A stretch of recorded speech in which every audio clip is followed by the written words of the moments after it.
첫 번 가사에서 우리에게 은혜를 주는데 참 피 흘리신 예수의 사랑 안에서 우리가 성경을 읽고 또 읽으면은 마틴 루터가 얘기하기를 성경을 짜고 짜면 예수의 피 한 방울밖에 없다 그래요. 그러니까 보혈이 핵심입니다. 성경은. 그래서 보혈을 중심으로 해서 구약이, 보혈을 중심으로 해서 신약이 기록되었다고 하는 것이죠. 구약의 선지자들은 다 예수님의 십자가를 가리킵니다. 그리고 신약에서도 다 예수님의 보혈로 가요. 성경의 핵심은 예수의 피입니다. 우리가 조금 전에 성찬했는데 떡을 떼는 것은 예수님이 나를 위해서 십자가에서 죽으셨다는 의미고, 또 잔을 들 때는 예수님이 나를 위해서 로마 병정에 창을 받으셔서 물과 피를 다 쏟으셨다고 하는 거예요. 그러니까 예수의 피는 곧 나를 살리는 것입니다. 그래서 오늘 이 십자가의 복음은 예수의 피 흘리심이에요. 예수의 피 흘리심이 있었기에 우리가 죄사함을 받고 하나님의 거룩한 자녀가 된 줄 믿습니다. 세상에서 불러낸 무리라, 이 성도라, 에클레시아라고 하는 말도 사실은 세상에서 불러서 모인 공동체가 에클레시아입니다. 이 교회라는 것이에요. 그러니까 예수님이 피 흘리심으로 말미암아 교회를 사시고, 예수님이 피 흘리심으로 말미암아 우리 한 사람 한 사람 예수의 피값으로 사셨다고 하는 것이에요. 우리는 얼마나 존귀한 자인지 몰라요. 얼마나 보배로운 자인지 몰라요. 왜냐하면 예수의 피값으로 샀기 때문에 그래요. 우리는 1억짜리도 아니고 10억짜리도 아니고 예수의 십자가 피값으로 우리를 사주셨다고 하는 것이에요. 그러니까 우리 한 사람 한 사람이 존귀한 자입니다. 이 말씀을 준비하면서 왕의 대로를 묵상하면서 참 은혜를 많이 받았는데, 왕의 대로라고 하는 것은 구약에서부터 그 길이 있었습니다. 요단강에서부터 시작해서 저기 시리아까지 쭉 연결된 도로인데, 그 도로가 구약에서부터 있었던 도로예요. 근데 그 도로는 지금도 왕의 도로라고 해서 지금도 존재하고 있는데, 구약에서부터 신약의 성도들, 우리가 이제 예수를 믿으면 왕자가 되는 것이죠. 그래서 왕의 도로를 가는 거예요. 그러니까 우리가 항상 기억해야 될 것은 우리는 왕의 도로에 지금 있다는 것이에요. 왕의 도로의 끝은 바로 천국입니다. 그 왕의 도로를 통해서 우리가 천국을 가는 것이죠. 그래서 우리가 예수의 피 흘림 없이는 죄사함을 받을 수 없고 하나님의 백성이 될 수 없다고 하는 것입니다. 예수의 피 흘림이 있었기 때문에 우리는 예수의 죄사함을 받았다고 하는 것이, 그래서 주님의 십자가 따라 생명을 바치겠느냐, 이게 이제 순교거든요. 이 순교를 주님이 가장 큰 상을 주신다고 하는 것이죠. 복음의 불길 오른다, 다 같이 일어나가라. 참 들려오는 구원의 큰 종소리에 복음을 전파하려면 희생을 각오해야 된다고 하는 것이죠. 희생 없이는 될 수 없다고 하는 것이에요. 무슨 일이든지 그렇습니다. 정치도 그렇고 또 학교 직업 전선에서도 그렇고 우리가 삶에서 희생이 없이는 그 일을 성취할 수가 없어요. 예수님은 이 땅에 오셔서 그 희생의 본이 되신 분이에요. 십자가의 죽으심으로 말미암아 모든 사람들, 모든 영혼을 살리셨기 때문에 십자가의 본이 된 사람, 그분이 바로 예수라는 거예요. 예수님은 희생을 하셨습니다. 그래서 우리도 그 희생의 길을 뒤따라야 된다고 하는 것이에요. 이 희생의 길을 뒤따르려면 어떻게 되느냐? 성령의 불길을 받아야 된다는 거예요. 성령의 충만함을 받아야 된다는 것입니다. 사도행전의 역사는 오순절의 역사입니다. 오순절에 성령 충만 받으니까 그들이 세계로 다 흩어져서 복음을 전해요. 오늘날도 역시 마찬가지입니다. 성령 충만을 받지 못하면 이 복음을 땅끝까지 전할 수가 없다고 하는 것이에요. 우리가 이제 예수님이 이 땅에 오셔서 복음서를 우리에게 주셨는데, 복음서를 통해서 예수가 누군지를 정확히 알게 해주셨습니다. 그래서 이 사복음서, 공관복음서, 또 그 다음에 사복음서, 요한복음서 이렇게 둘 나눈다고 이 말씀을 드렸는데, 이 공관복음서는 마태, 마가, 누가예요. 근데 공관복음서에서 있는 것이 요한복음서에서는 없고, 요한복음서에서 있는 것이 공관복음서에는 없는 그런 사건들이 많이 나옵니다. 예를 들면 그래요.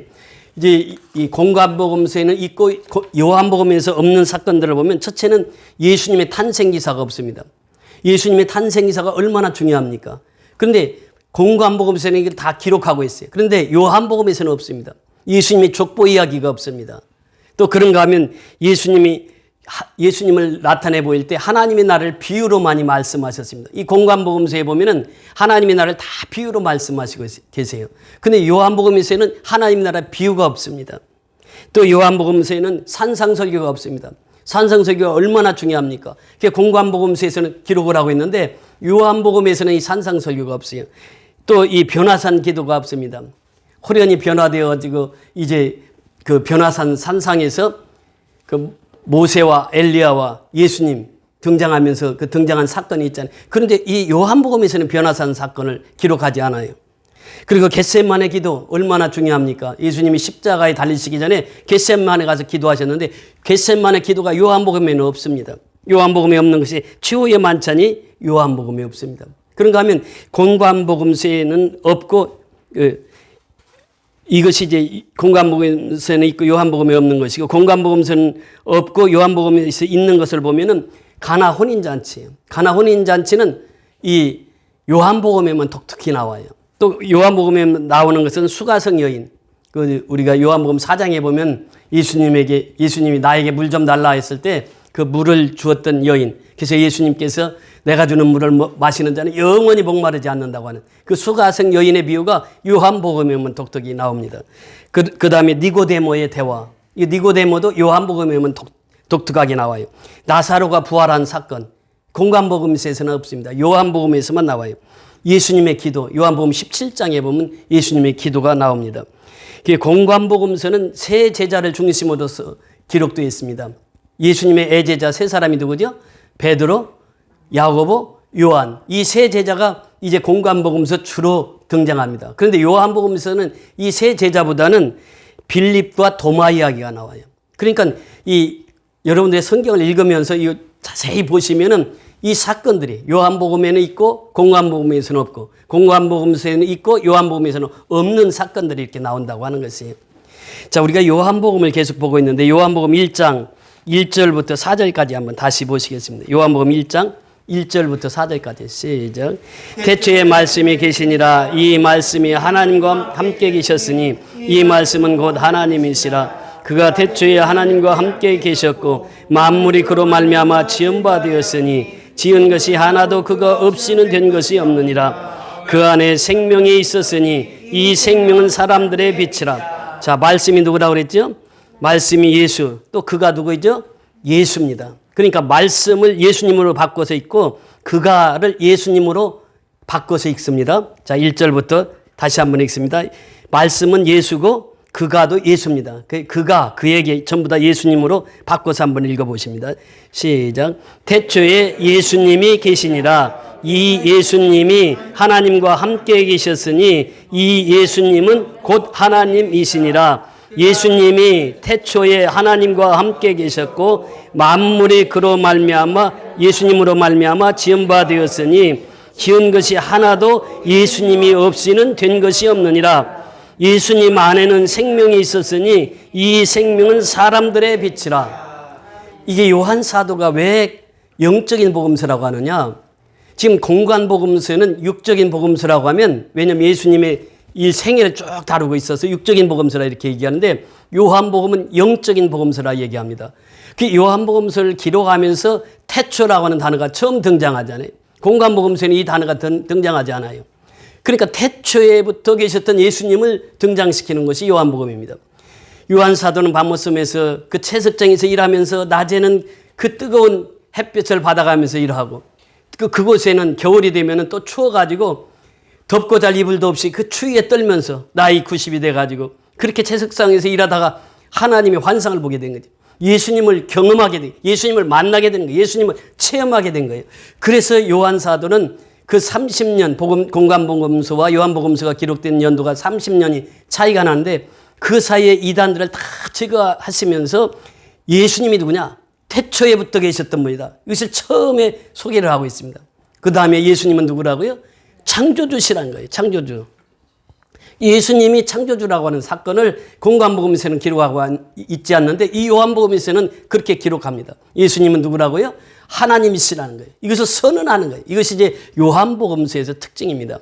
그러니까 예수님 안에는 뭐가 있다고요? 생명이 있었으니 그래요. 생명이 있었으니. 그 생명이 있단 말이에요. 예수님 안에. 저는 성경을 읽으면서 가장 내게 감동되어 주는 단어가 생명입니다. 영생이에요. 영생과 생명만 나오면 뭐 가슴이 뛰는 거예요. 왜 우리가 삽니까? 생명을 전하기 위해서 사는 것이거든. 구원하기 위해서 사는 것이거든요. 우리가 사는 목적이 다른 게 없어요. 밥 세 끼 먹고 사는 게 그것이 목적이 아니라면 그것은 수명만 연장될 것이지 우리는 수명으로 사는 것이 아니라 뭘로 산다고 그랬죠? 사명으로 사는 사명. 사명은 생명을 가진 자들이 사명을 감당합니다. 이 생명이라고 하는 단어가 얼마나 소중한지 몰라요. 그래서 이 생명을 세 가지로 헬라어에서는 말하고 있습니다. 첫째는 비오스라는 생명이요. 이것은 육적인 생명이요. 바이올로지칼리, 그러니까 생물학적 생명입니다. 어머니와 아버지가 있으면 그 자녀가 태어나게 돼요. 이 생물학적 탄생입니다. 예수님이 생명을 얘기할 때 비오스의 생명을 말해요. 그 다음에 푸시케의 생명을 말합니다. 이것은 혼을 가진 인간이란 말이죠. 인간에게는 혼을 주었어요. 정신을 주었단 말이죠. 그래서 푸시케라고 하는 단어를 씁니다. 그 다음에 세 번째는 조에라고 하는 단어를 씁니다. 이 조에라고 하는 단어는 영생이라는 말이에요. 우리가 요한복음에 읽다 보면 생명도 있고 영생도 있는데 이 단어가 원문에 보면 똑같아요. 조에라고 하는 그 단어를 씁니다. 그러니까 이 영적인 복음서라고 하는 것은 요한복음에서 그 생명을 그렇게 많이 기록하고 있다는 것이에요. 이거 다시 한번 보세요. 4절에 보면 그 안에 뭐가 있었으니 생명이 있었으니 그래요. 그래서 철학자들, 그 헬라 철학자들은 그 생명에 대해서 논할 때 그 생명이 존재한다는 거예요. 그래서 being 이렇게 표현합니다.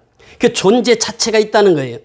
그런데 그 존재하시는 분이 피조물을 만들었다. 그래서 만든 피조물을 뭐라고 쓰냐 하면 beings 이렇게 표현합니다. 존재자가 있고 존재자가 창조한 피조물이 있다는 거예요. 그래서 이 철학에도 보면 beings와 being 이렇게 구분을 합니다. 그러니까 예수님이 계셨다는 거예요. 계셨다는 거예요. 예수님이 있었다는 거예요. 그러니까 우리가 쉽게 영어를 표현할 때 I am a boy 그래요. 나는 소년이다 그래요. 그런데 I am 하면 뭐냐? 나는 있다라고 하는 것이. 그러니까 이다라고 하는 단어와 있다라고 하는 단어가 동시에 여기 쓰이고 있습니다. 예수님은 있었고 이다라는 선언 전에 말씀을 드렸죠. 7가지 이다. 그러니까 예수님은 being, 철학자들이 말하는 being이에요. 그리고 우리는 무엇입니까? beings. 그러니까 존재로부터 만들어진 사람들이란 말이에요. 존재로부터 만들어진 피조물이란 말이죠. 그렇게 해서 이제 철학자들은 이해했는데 바로 요한 사도는 그 being이 누구냐? 하나님이라는 거예요. being이 누구냐? 예수님이라는 거예요. being이 누구냐? 성령님이라는 거예요. 그리고 beings, 피조물들은 누구냐? 사람, 모두 온갖 피조물 다 얘기를 하고 있습니다.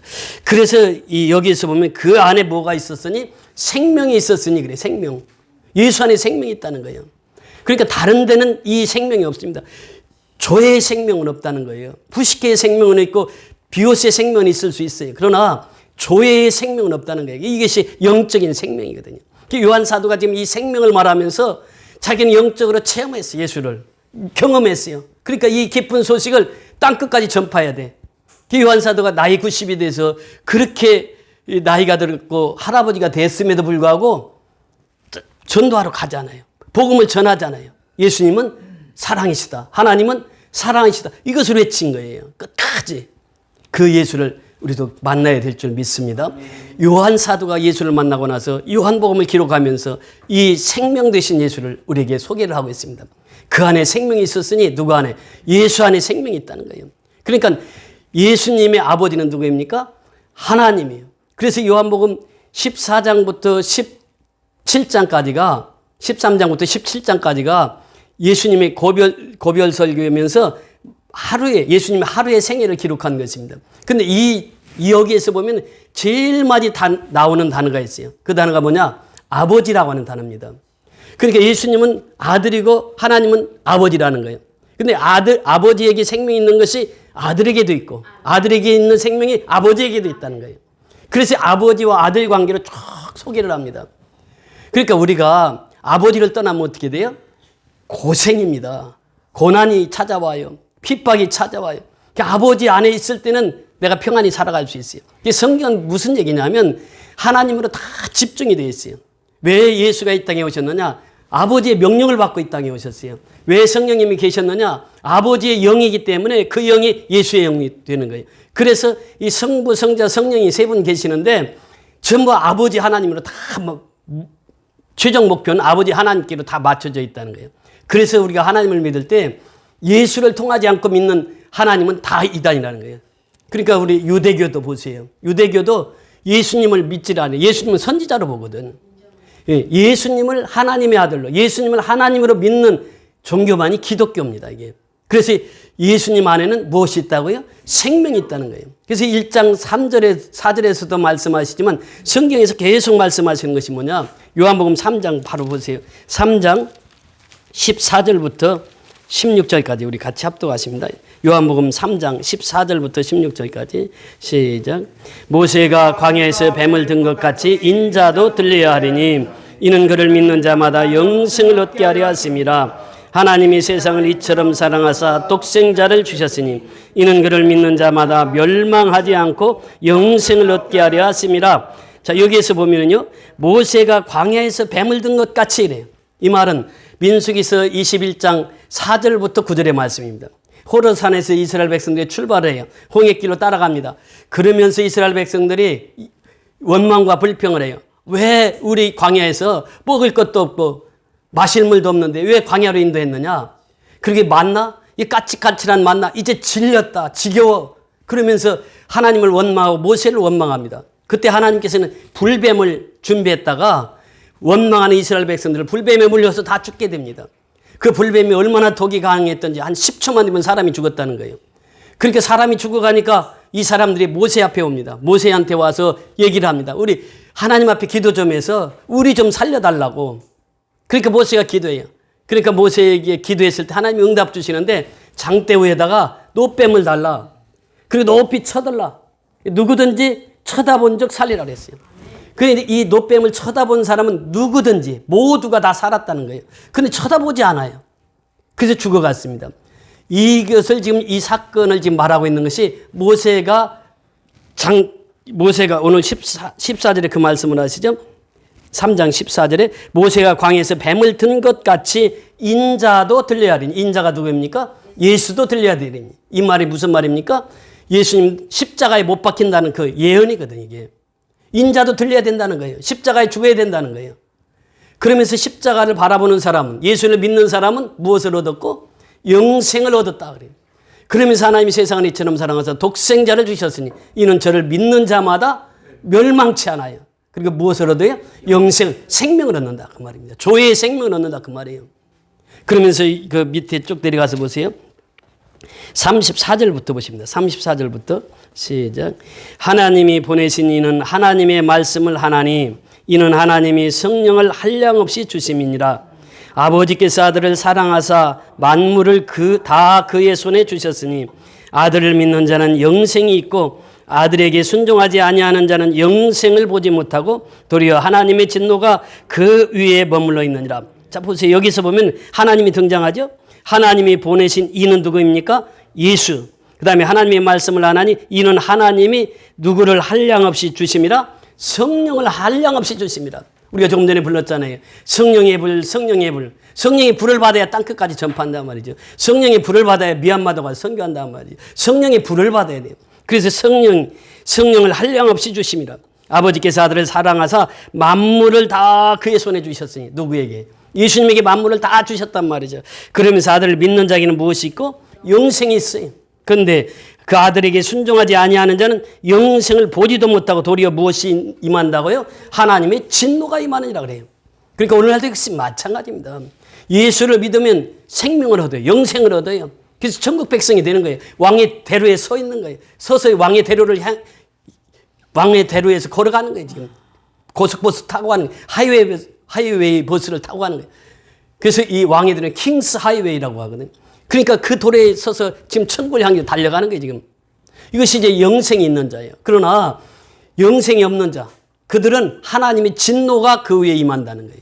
그러니까 우리가 신앙생활 하면서도요, 이 요한 사도처럼 예수님을 만나지 못하면 계속 교회는 왔다 갔다 하지만 이 하나님의 진노가 임할 수도 있다는 거예요. 그래서 우리가 예배 시간에 하나님의 말씀에 집중해서 그 말씀에 내가 은혜를 받아야 그 말씀의 힘으로 살아가는 것입니다. 예수가 있는 자가 생명이 있다는 거예요. 예수 없는 자는 하나님의 진노가 임한다는 것입니다. 요한복음 5장 24절에 보면 또 진실로 진실로 너희에게 이르노니 내 말을 듣고 또 나 보내신 이를 믿는 자는 영생을 얻었고 심판에 이르지 아니하느니 사망에서 생명으로 옮겨졌느니라 그래요. 그러니까 예수를 믿으면 사망에서 생명으로 옮겨 영생의 복이 있다는 것이에요. 계속해서 우리에게 말씀하십니다. 요한복음 계속해서 말씀하시는데 요한복음 4장에 보면은 그 말씀을 하시죠. 수가성 여인에게 주시는 예수님 말씀. 내가 주는 물을 먹는 자는 영원히 목마르지 아니하리니 나의 주는 물은 그 속에서 영생하도록 솟아나는 샘물이 되리라. 영생수가 예수님이다. 이렇게 말씀하시고 그 다음에 그 5장에 가서 보면은 아까 조금 전에 말씀하신 것처럼 내가 진실로 진실로 너희에게 이르노니 내 말을 듣고 또 나 보내신 이를 믿는 자는 영생을 얻었고 심판에 이르지 아니하나니 사망에서 생명으로 옮겼느니라. 진실로 진실로 너희에게 이르노니 죽은 자들이 하나님의 아들의 음성을 들을 때가 오나니 곧 이때라. 듣는 자는 살아나리라. 듣는 자. 듣는 자가 누구입니까? 말씀을 듣는 자는 살아난다는 거예요. 죽어도 살아난다는 거예요. 듣는 자는 살아나리라. 아버지께서 자기 속에 생명이 있음같이 아들에게도 생명을 주어 그 속에 있게 하셨고 하나님이 그 생명을 가졌어요. 그 아들에게도 그 생명을 그대로 주었다는 것이에요. 그것이 요한복음 5장 24절부터 26절의 말씀입니다. 자, 요한복음 6장에 가면은 그렇게 말씀하세요. 진실로 진실로 너희에게 이르노니 믿는 자는 영생을 가졌나니 곧 내가 곧 생명의 뭐라고요? 생명의 떡이라 그래요. 생명의 떡. 요한복음 6장 47절 48절에 보면 그 51절에 내려가서 보면 나는 하늘로서 내려온 산떡이니 사람이 이 떡을 먹으면 뭐하리라? 영생하리라.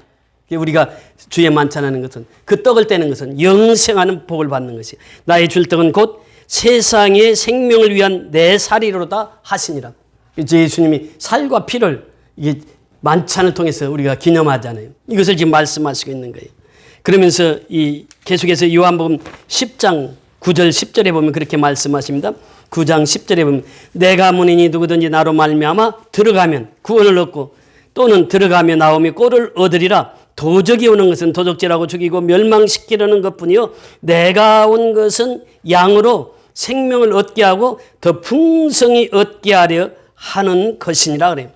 그러니까 도적이 오는 것은 죽이고 멸망시키는 거예요. 또 마귀가 오는 것은 죽이고 멸망시키는 거예요. 그러나 예수님이 오는 것은 생명을 주고 또 그 생명을 풍성케 하기 위함이라 이렇게 말씀해 주고 있습니다. 그러면서 그 계속해서 보시면 요한복음 10장 28절에 보면 내 양은 내 음성을 들으며 나는 저희를 알며 저희는 나를 따르리니 내가 저희에게 영생을 주노니 영원히 멸망치 아니할 터요 또 저희를 내 손에 빼앗을 자가 없느니라. 예수님 말씀하셨어요.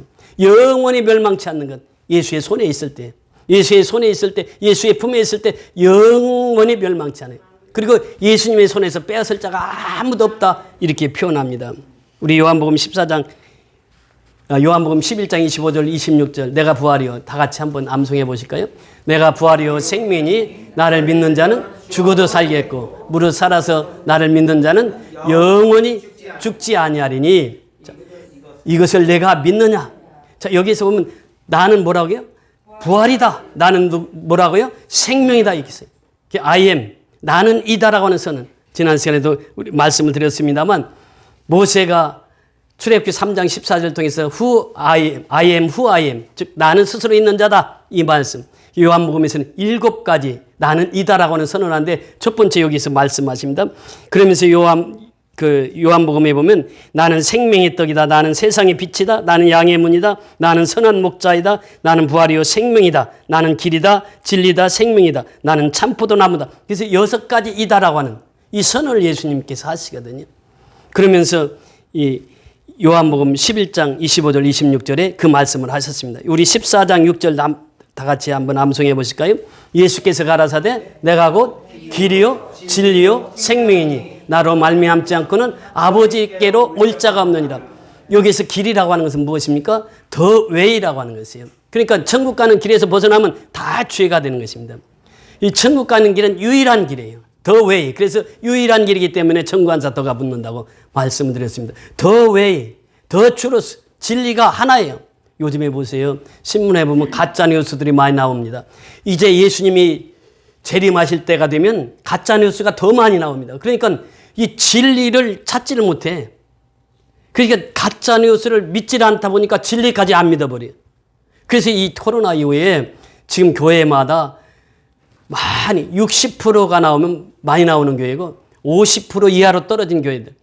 대형교회에서부터 중형교회, 소형교회는 물론 말할 것도 없고 그렇게 해서 이제 코로나 이후에 이 시대가 많이 변화가 되면서 이제는 진리를 선포해도 진리를 믿지 않아요. 이 가짜와 혼동을 해. 그러니까 진리도 믿을 수 없다는 거예요, 이제. 가짜뉴스가 성행하다 보니까. 그래서 우리는 이 진리의 말씀을 붙들지 않으면 우리도 계속 가짜뉴스에 속아서 살아가는 거예요, 인생을. 우리는 항상 이 진리의 말씀이 바로 서 있어야 돼요. 우리가 어제 제가 카톡을 보낸 내용 보신 분들은 아시겠습니다만 우리가 230kg 쌀을 지역 어려운 목사님들에게 다 나눠줬어요. 그 23개에 10kg씩 나눠주라고 그래서 다 줬는데 거기 제가 잘 아는 목사님들, 그 목사님들 중에 교회가 이제 성도들이 없어요. 교회 문을 닫았어. 목사님 뭘 해야 되겠어요. 근데 요양보호사로 목사님이 가서 일주일 동안 요양보호 하시고 이제 사모님하고 둘이서 이제 집에서 가정에서 예배드리고 또 어떤 목사님은 그 교회도 커요. 근데 거기는 성도들도 있고 한데 거의 다 할머니 할아버지야. 그래서 목사님이 택시 운전을 해요. 이제 잘 아시는 목사님들이요. 그러면서 코로나 당하면서 너무 어려운 목회를 하신 목사님들이 많아요. 그래서 우리가 이제 그분들께 다 섬겼어요. 그리고 나니까 이제 강주원이라고 하는 그 강 집사님이 쌀을 매년 수년 동안 이렇게 쌀 10kg짜리 20포대를 기증을 하시잖아요. 근데 이번에는 그 가족이 다 또 미얀마 헌금을 했어요. 그 가정에서 50만 원 하고 또 그 매년 이렇게 헌신을 하니까 그 직원들이 물어보더라는 게, 아니, 어디서 그렇게, 어디에다가 좋은 일 하냐고. 그래서 저 서울에 가면 지하에 있는데, 선교연합교회에 있는데, 그 교회에서 미얀마 선교하는데, 활발하게 미얀마 선교를 하는데, 너무 감동이 돼서 매년 그렇게 한다고. 그러니까 강희범이라고 하는 그 아들이 있습니다. 대학생 때 아르바이트를 했어요. 알바를 해가지고, 그 대학생이 전체 20kg를 다 사가지고 한 번은 가지고 왔어요. 그리고 이제 그 가정이, 그리고 이제 그가 얘기하니까, 이제 그 직원들이 또 동참을 해가지고 이번에 두 분이 또 동참을 했어요. 그분들도 또 15만 원. 그래서 65만 원 미얀마 선교헌금에다가 쌀 200kg를 헌물하고 가셨어요. 자, 보세요. 하나님이 기뻐하시는 일을 하면은 주변에 협력자들이 나타나요. 그러니까 우리 선교연합교회가 우리 자체로서는 그 지금 지교회까지 하면 9교회 아닙니까? 그 교회를 어떻게 섬기겠어요? 400명을 어떻게 섬기겠어요? 후원하시는 분들이 있기 때문에 우리가 그 일을 감당해 나갈 수 있는 것이거든요. 그 중요한 것은 항상 우리가 하나님 앞에 서서 부끄러움 없이 살아갈 때 하나님께서 우리를 통해서 놀라운 역사들을 시간 행하는 줄 믿습니다. 그래서 우리는 제가 그 전도서 11장 1절 말씀을 썼는데 너희 식물을 던져라. 물에 던져라. 그러면 도로 찾으리니. 그렇잖아요. 우리가 230kg를 어려운 이웃교회에게 나누니까 하나님께서 또 200kg를 주시면서 또 선교헌금까지 하게 하셨단 말이죠. 그래서 사람은요, 나누면서 살아야 됩니다. 나눌 때 하나님께서는 풍성의 역사를 이루시는 줄 믿습니다. 그래서 우리는 계속 나눠야 돼요. 지금 이제 미얀마 선교가 한 달도 안 남았습니다. 12월 3일부터 8일까지 날 잡아놓으니까 금방 돌아오잖아요. 왜 거기를 갑니까? 거기를 한번 갔다 오면은 그만큼 이제 그들이 힘을 얻고 또 복음이 왕성하게 전파되기 때문에 또 가는 거죠. 그래서 이번에도 가서 이제 복음을 전할 때 이제 그 하나님 예비된 심령들을 만나서 이 복음을 전하기 위해서 또 가게 되는 거예요, 진짜. 중요한 것은 예수의 생명이 있는 자는 땅 끝까지 가서 복음을 전합니다. 성령의 불길이 타오르는데 내가 가만히 있을 수가 없다는 거예요. 에레미야처럼 바울처럼 심령의 불이 임했는데 가만히 있을 수 없다는 거예요. 그래서 땅끝까지 가서 전파하게 되는 줄 믿습니다. 마지막 성경 한 권 찾아보시겠습니다. 요한복음 20장입니다. 요한복음 20장 31절 32절.